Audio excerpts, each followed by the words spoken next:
Assalamualaikum warahmatullahi wabarakatuh. Selamat pagi anak-anak bapak semuanya. Gimana kabar kalian nak? Ya, semoga kalian semua pada dalam keadaan sehat ya. Jangan lupa selalu cuci tangan ya, gunakan masker, patuhi protokol kesehatan. Baik. Di sini kita akan melanjutkan materi kita selanjutnya pada mata pelajaran teknologi layanan jaringan ya. Di sini akan kita bahas tentang cara kerja dan sistem jaringan VoIP. Nah, coba kita lihat di sini bahwasanya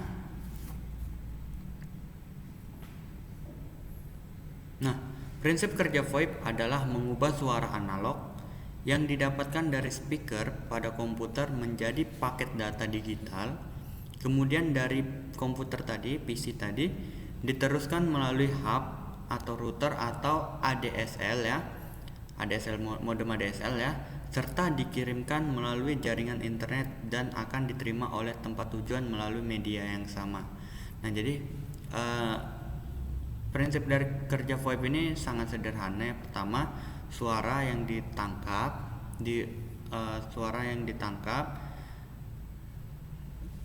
dari suara analog yang didapatkan dari speaker ya, kemudian akan diubah menjadi digital ya, sinyal digital. Kemudian dari sinyal digital itulah dari PC tersebut dihubungkan melalui hub, router atau ADSL, kemudian diteruskan kepada komputer tujuan. Jadi simpel aja prinsipnya. Oke. Selain itu, prinsip kerja VoIP juga dapat dilakukan melalui media telepon. Kemudian diteruskan ke phone adapter yang disambungkan ke internet dan bisa diterima oleh telepon tujuan. Ya, jadi tidak hanya dari komputer, ternyata VoIP ini juga bisa dilakukan melalui media telepon ya. Oke, ya kita lihat lagi. Pengiriman sebuah sinyal ke remote destination dapat dilakukan secara digital, yaitu sebelum dikirim, data yang berupa sinyal analog ya diubah ke bentuk data digital dengan analog to digital converter atau biasa disebut dengan ADC. Nah, kemudian data tersebut ditransmisikan dan dipulihkan kembali menjadi data analog dengan digital to analog conversion atau DAC ya pada si penerima. Jadi gini, data suara kita itu kan masih dalam bentuk sinyal analog ya, dalam bentuk analog. Nah, data yang direkam oleh mikrofon ya, dari mikrofon itu masih dalam bentuk analog. Nah, setelah itu dari analog diubahlah ke sebuah sinyal digital menggunakan perangkat ini, analog to digital converter atau disebut dengan ADC.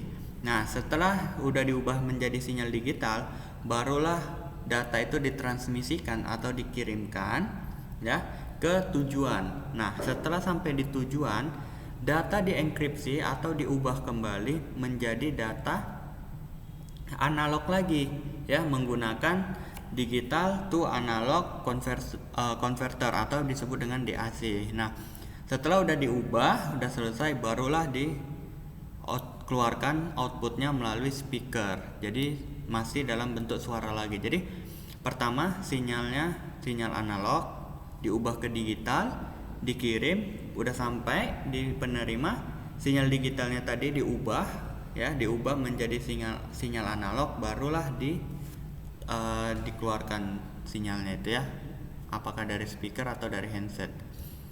Nah, kita lihat lagi.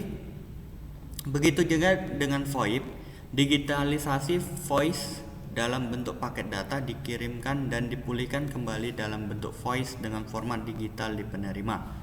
Format digital tersebut lebih mudah dikendalikan dalam hal ini. Format digital dapat dikompres dan dapat diubah ke format yang lebih baik sebab data digital lebih tahan terhadap noise. Noise itu adalah sinyal-sinyal yang tidak diinginkan dalam sistem transmisi daripada analog. Jadi voice juga bisa ya. Voice juga sama sebenarnya, pengirimannya seperti data digital tadi ya. Dan di sini dikatakan bahwasanya data digital itu lebih tahan terhadap noise ya dibandingkan data analog. Jadi data digital itu lebih bagus daripada data analog. Dalam sistem kerjanya, VoIP juga memiliki alur atau urutan untuk melakukan transmisi data, sehingga VoIP dapat menjadi sarana untuk berkomunikasi. Sistem jaringan VoIP terdiri atas 8 komponen. Nah, jadi di VoIP ini kita juga ada tahapan-tahapan langkah-langkah yang harus dilakukan agar bisa melakukan komunikasi. Nah, apa aja? Yang pertama ada IP telepon. Nah, IP telepon merupakan teknologi yang memungkinkan percakapan suara jarak jauh melalui jaringan data atau internet. Ya, pertama ada IP telepon. Kemudian yang kedua itu ada splitter. Nah, splitter merupakan sebuah perangkat yang berfungsi memisahkan sinyal analog dan digital supaya satu line telepon bisa dipakai baik untuk koneksi internet maupun telepon biasa. Nah, jadi splitter ini kalau kalian lihat itu ada pada telepon kabel ya, telepon kabel di situ ada namanya splitter. Splitter itu nanti dari kabel ISP, ya, itu kan dalam bentuk RJ11. Nah, masuk ke dalam splitter. Nah, di splitter itu nanti dia akan dibagi dua, yang mana digunakan untuk ke internet dan yang mana digunakan untuk ke telepon. Jadi splitter ini gunanya untuk membagi antara sinyal analog dengan sinyal digital ya. Splitter menggunakan konektor RJ11. Nah, selanjutnya ada kotak terminal batas atau biasa disingkat dengan KTB. Nah, KTB merupakan tempat penyambungan antara kabel penanggal atau distribusi dengan kabel instalasi dalam rumah, indoor kabel, yang mempunyai fungsi sebagai pembatas antara instalasi kabel rumah pada rumah pelanggan dengan saluran penanggal pada jaringan kabel. Nah, kalau kalian lihat bagi yang pengguna jaringan telepon ya, telepon kabel khususnya, itu ada kotak berwarna hitam ya, kotak berwarna hitam yang diletakkan di dinding. Nah, itulah dia KTB ya, kotak terminal batas, yang dimana gunanya adalah tempat penyambungan antara kabel penanggal dengan kabel instalasi yang ada di dalam rumah. Kemudian yang keempat ada distribution point. Distribution point adalah perangkat yang mendistribusikan jaringan berfungsi untuk menghubungkan kabel sekunder ke saluran drop wire ke rumah pelanggan yang nantinya diteruskan oleh pesawat telepon. Nah, ini distribution point. Kemudian ada multi service access node atau biasa disingkat dengan MSAN. Nah, apa itu MSAN? MSAN adalah suatu platform jaringan akses yang berfungsi sebagai gateway yang memberikan layanan triple play, yaitu menyalurkan layanan High Speed Internet Access atau HSA, kemudian ada voice packet dan layanan IPTV secara bersamaan melalui instruktur yang sama.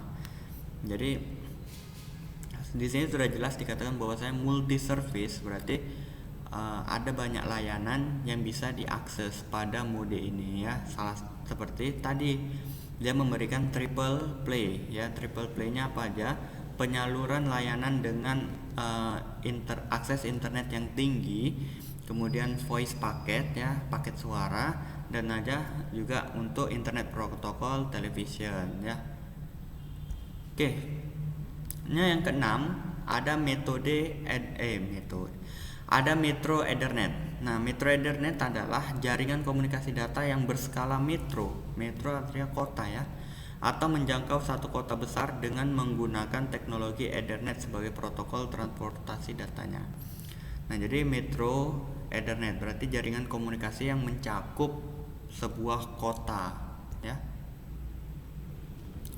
Oke, kemudian ada soft switch ya, ini yang sering kita gunakan. Soft switch adalah suatu sistem komunikasi NGN yang menggunakan standar terbuka untuk membuat jaringan terintegrasi dengan memadukan kemampuan layanan yang di-intelligence dalam menangani traffic voice, data, dan multimedia secara lebih efisien dan dengan potensi nilai tambah layanan yang jauh lebih besar daripada PSTN ya. Nah, ini yang terakhir. Yang terakhir ada Central Soft Switch. Nah, Central Soft Switch ini berguna untuk menginformasikan billing, mengarahkan voice over paket building block, memvalidasi user akun, menyediakan service akses, merutekan signaling message ke jaringan PSTN, dan memanage availability jaringan. Jadi cukup banyak kegunaan dari VoIP ini ya. Oke, sekian materi dari Bapak hari ini nak. Apabila ada yang kurang jelas silahkan dipertanyakan melalui Google Classroom. Silahkan tulis pada kolom komentar ya. Bapak tunggu kalian di Google Classroom. Bapak akhiri dengan wabillahi taufik wal hidayah. Assalamualaikum warahmatullahi wabarakatuh. Selamat pagi anak-anak Bapak semuanya.